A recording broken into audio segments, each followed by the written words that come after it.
Bonjour, donc je vais faire un exposé à partir du document suivant, Apprendre à se soigner seul. Ce texte vient du journal Le Monde du 10 janvier 2013 et il a été écrit par Pascal Dauger. Le sujet de ce texte, c'est la manière de se soigner en allant ou pas chez le médecin. La question que je pose, c'est: est-il vraiment conseillé de se soigner seul?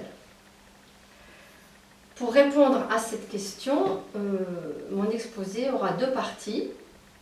Première partie, les avantages, et deuxième partie, les inconvénients. Tout d'abord, donc, les avantages.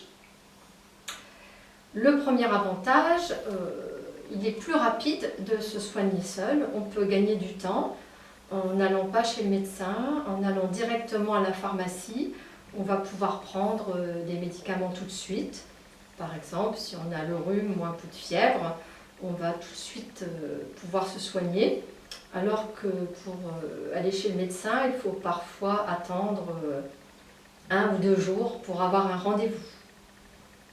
Et souvent, c'est plus efficace de prendre un médicament tout de suite. Deuxième avantage, on peut faire confiance au pharmacien. Le pharmacien est un professionnel de santé. Il connaît bien les symptômes des petites maladies en général. Par exemple, si on a juste mal à la gorge et pas de fièvre, il va nous proposer quelque chose. Et puis on peut lui expliquer nos symptômes. Il peut aussi nous conseiller, il peut nous dire d'aller chez le médecin s'il pense que c'est nécessaire. On peut espérer qu'il ne nous donnera pas n'importe quel médicament. D'ailleurs, il ne peut pas donner certains médicaments qui ont besoin d'une ordonnance. Enfin, le troisième avantage, si on ne va pas chez le médecin, si on se soigne seul, on pourra faire des économies, surtout faire des économies à la sécurité sociale, puisqu'en France, le médecin est remboursé à chaque visite. Donc, aller chez le médecin, ça coûte bien sûr à la société, ça coûte le remboursement.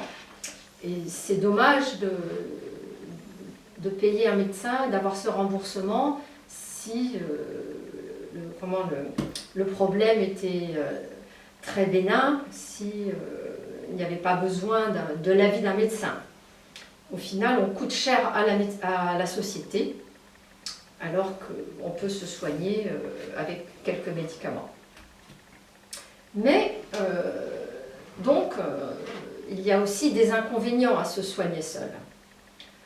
Tout d'abord, si on voit un médecin trop tard, ça peut être risqué. S'il n'y a pas de vrai diagnostic par un médecin, ça peut être dangereux dans certains cas. Par exemple, on pense que ce n'est pas grave, on n'est pas très malade, et en fait, ça peut être plus grave. Un simple rhume peut cacher une bronchite, par exemple. Et le médicament va faire tomber la fièvre, mais ne va pas soigner la bronchite. Et on risque de s'en rendre compte après plusieurs jours. Et la maladie peut devenir plus grave après 2-3 jours. Par ailleurs, un autre risque, c'est celui d'erreur du pharmacien.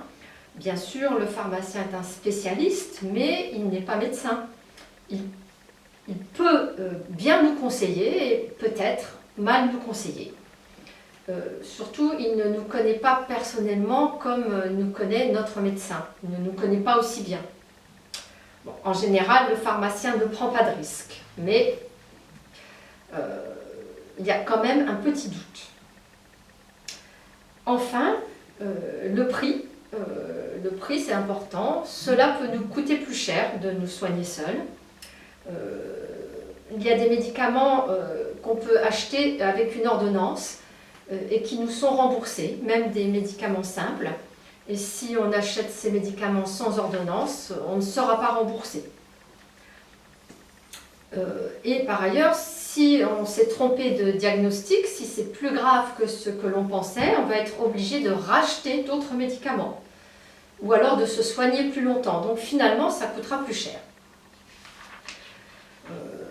En conclusion, moi je pense qu'il est préférable dans la plupart des cas d'aller chez le médecin, sauf si vraiment c'est une toute petite maladie, qu'on a à peine le rhume. Mais dès qu'on a quelques symptômes de fièvre, je pense qu'il faut faire attention et que se soigner seul présente des risques pour notre santé et peut aussi nous coûter plus cher. Il faut vraiment être sûr, pour ne pas aller chez le médecin, il faut vraiment être sûr du fait que nos problème est très, très faible et ne pas prendre de risques avec notre santé.